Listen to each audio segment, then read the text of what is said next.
The Guppy. I called it the Guppy because at the time I got it,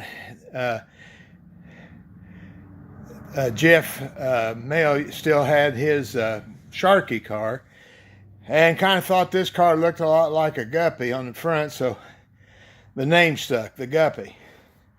So I'm going to kind of give you a brief history on this car. Several years ago, when I first started collecting Crosleys, my wife mentioned that to a person she worked with, and the man told her, he said, "Oh, I got one of those in my barn." Well, you know, anytime you hear that, you want to check into it. And of course, I contacted him and I said, "Hey, what you got?" And he said, "Well, I'm not sure. It's a Crosley." And I said, "Well, can I look at it?" And he said, "Well, my son and I haven't worked on it in years, and it's sitting in my garage, and it's covered up with a lot of stuff and everything." He said, "One of these days we'll uncover it, and I'll holler at you and come look at it." Well, time passed, and I contacted him again. "Well, you know, we just don't have time to get around to it." So basically, I just gave up. Now, obviously, at this point, I've not even seen it. So 2 or 3 years pass, and I see on Facebook that an acquaintance of mine here in town that teaches school, he showed this little car he had bought from one of his students. And I'm not sure why, having never seen the car, why I knew what it was. But he had a picture of it on the trailer, and I'm pretty sure I knew that's what it was. So I contacted him, and I said, "Can I come and look at it?" And he said, "Sure." So I went over and looked at it, and I said, "What are you going to do with it?" And he said, "I'm going to fix it up." I said, "Well, okay, if you ever need help with it, I'm pretty knowledgeable on Crosleys. Give me a holler, and I'll come help you."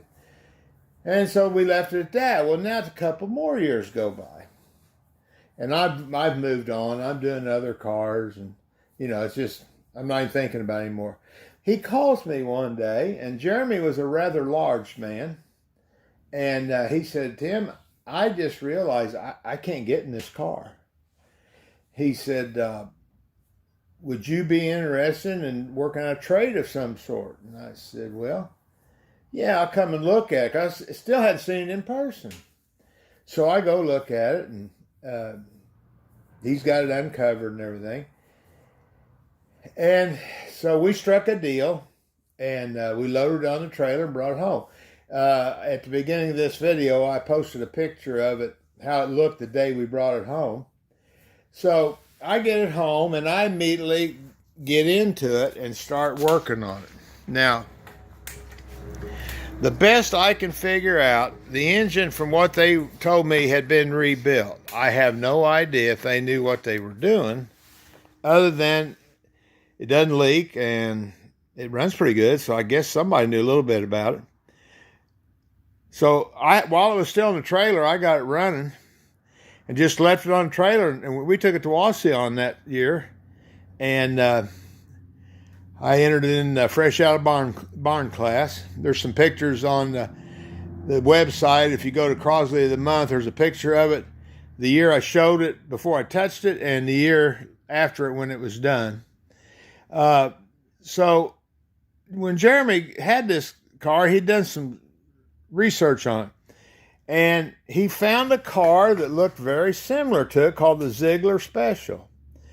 And he did some more research, and he actually found a copy of a 1955 Motor Trend magazine, and it had an ad in it that the Ziegler Special was for sale. The mold was for sale, not the car, the mold.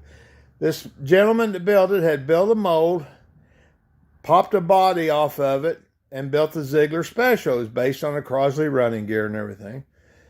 Lowered the chassis and did all that good stuff to make it kind of look better. So then Jeremy had found a picture of the Ziegler Special when it was at a car show back in the 50s. I guess it was quite the rage around the car show circuit back then. So anyway, I did some research of my own. I was able to finally contact Mr. Ziegler. Had passed, but I contacted his son, And we talked about it a little bit, and he goes, no, Dad only made one body off that mold, and it's in a collection in Texas. I said, well, I know that it was for sale because the mold was for sale because it was in Motor Trend magazine. He said, well, yeah. And I said, but did your dad sell it? And he said, yeah. But several years later, he got it back. And, he didn't explain to me why he got it back. Did the guy never pay for it? Did the guy, something else happen? Who knows? And I said, well, how do you know he didn't pop a body off of it while he had it? Well, he didn't. And that's where it was left. He said, somebody just made a nice copy of the Ziegler Special, and that's what you got. Well, for me to believe that, I got to believe that somebody without the Ziegler itself, just from pictures or maybe even seeing it in person, made his own mold. And if you know anything about mold making, that is not an easy job. And then he popped a body off of it and built a tribute car to the Ziegler. No, I'm crying foul. I get it. If you had the only one of anything, you wouldn't want there to be two. But there'll be pictures of the Ziegler in this video, and you can make your own decision. He said, well, your car's different. Your car has doors. And I said, well, yeah, because a man with a saw cut the doors out. Well, the front wheel openings are different. I said, again, that's a saw. On the original, there was more of a curve right there at the bottom of that front fender. The hood on this one is longer than the Ziegler. So and that was brought up, and I said, no. Again, that's the guy at the saw. You make a mold, one piece, and you cut out doors and fenders and hoods and things like that. And there was mentioned that the Ziegler, right here, the hood scoop had more of a curve on top. So, well, that's fine, because I also know that's not the original hood. That hood has been laid up after the car. It's not laid up in the same technique as the rest of the car. What happened? I don't know. Maybe it was going down the highway and it blew off and they wrecked it and they had to make a new hood or something, But I know that's not the hood that came on it originally, or at least off that mold at that exact same time. So that's the story. I did contact the man in Texas that has the Ziegler, and he told me the same thing. There's only one of them, and he's got it. And I said, okay. I did offer if they ever wanted to bring it to Wauseon, the national show, we could park them side by side and get a crew with tape measures and start looking into it. But I was told that wasn't going to happen. It's been a fun car to play with. You can see from the pictures, I did a lot of work on it. The body was in, they had de-8ed or something, created a lot of voids in it. So I had a lot of fiberglass to repair. The interior, the seats that came in it were, I don't know what they were out of, but they were so big, they just ate up half the interior. So I threw those in the dumpster and made new seats, all new interior. You'll notice it has a remote shifter, and it's underneath that tunnel, which is kind of neat. You don't see any of it. When I got it, the dash, somebody had cut the little sending units or the dash units out of a CD dash. Now, the speedometer and odometer was what you see here, but they'd actually cut the oil pressure and temperature and amp gauge out and kind of glued them into that fiberglass. Well, I don't like crap like that, so I end up, if you can see, I made a cover for the dash, a new panel that covers all their nasty holes, and then I put the little 2-inch round gauges in it. The car, you'll see from the picture that I did in the beginning of the car when I got it, every piece of chrome on this car was in really bad shape. It was rotten. Now, what they done on the wheel covers, those are actually Crosley hubcaps. And then they'd created some kind of a little centerpiece with a spinner. And the chroming was so pitiful, I just threw them in the dumpster. What these are now, that centerpiece is a stainless steel cat food bowl from Walmart. I think I gave it 99 cents a piece for them. And the spinners come from an aftermarket over-the-road truck supply. You know, truckers like chrome spinners on their trucks. There's just a through bolt that goes through there, and everything bolts up. Just the spinners, or the center section, are just big enough to hide the word Crosley on there. And that's how those are done. You can also see from the picture that I gave it originally, the windshield is basically not what you see in the picture anymore. I used the stanchions on either end, polished those up, and then made a new windshield out of polycarbonate, and made it much lower, and it's way prettier than the one in the video, or the picture at the beginning of this video. And you'll see it, and I hope you'll agree with me. The grill, well, again, it was steel, and it was chrome, and it was pitiful. So I happened to have a piece of 1/4-inch plate aluminum laying around.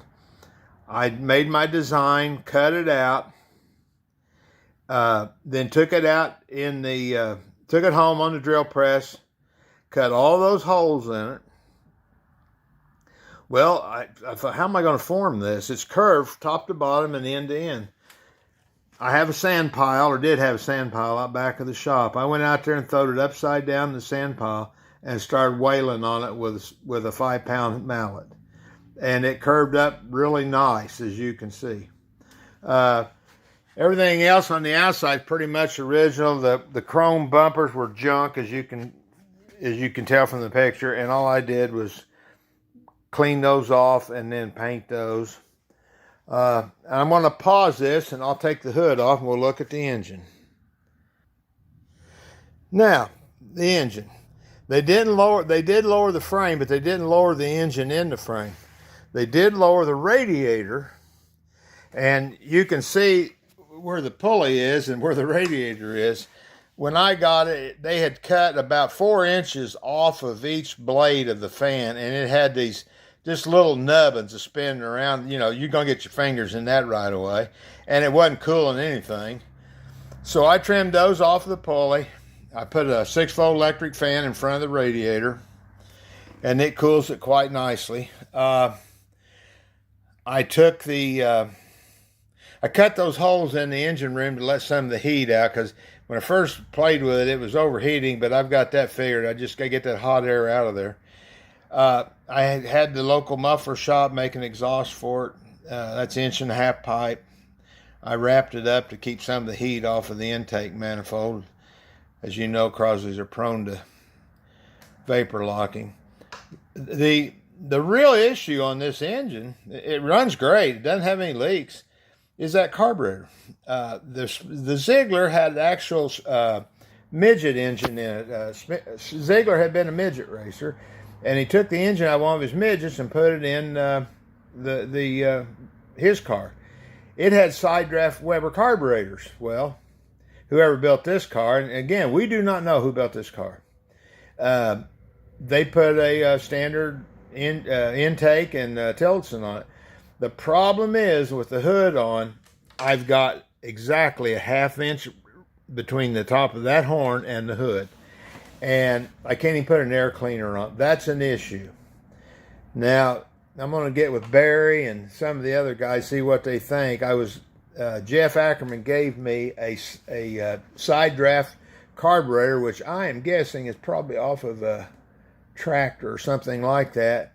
And I can fabricate an adapter to turn that, make an L on to get that carburetor out of the way of the hood, and then I can start running an air cleaner on it. Right now, I just put a piece of screen over with a hose clamp because keep bugs out, but that's not good. I need to get it taken care of. You can see how they lengthened the original throttle linkage to make it work on the engine. Everything else under the hood is all Crosley. That was obviously a 40 early model CC radiator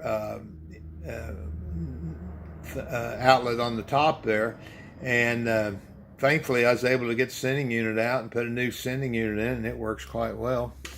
I still got the original starter relay on it, and I've got a new one, and I keep procrastinating about replacing it. One of these days it'll fail me at a bad time.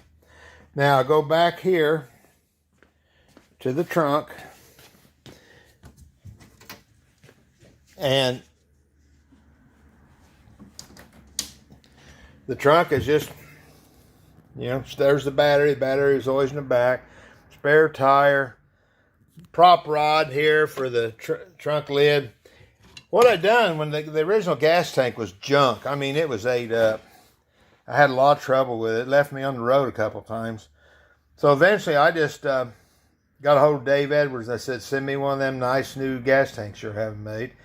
Put that in, and then I got thinking, well, rather than mess with that darn thing, where the gas sending unit was, I put a filler. And I carry this gauge around, and it works quite well for me. So I ain't seen hardly any Crosley gas gauges that actually worked. You either get the sending unit wrong or the gauge wrong or something wrong, and they might work in the beginning, and then they'll fail you when you least expect it. When I got it, there was actually a radio built in behind that seat with an antenna. I don't need that. Nobody needs radio in a Crosley. So I filled the hole and filled the antenna hole. I told you how I've made the hubcaps.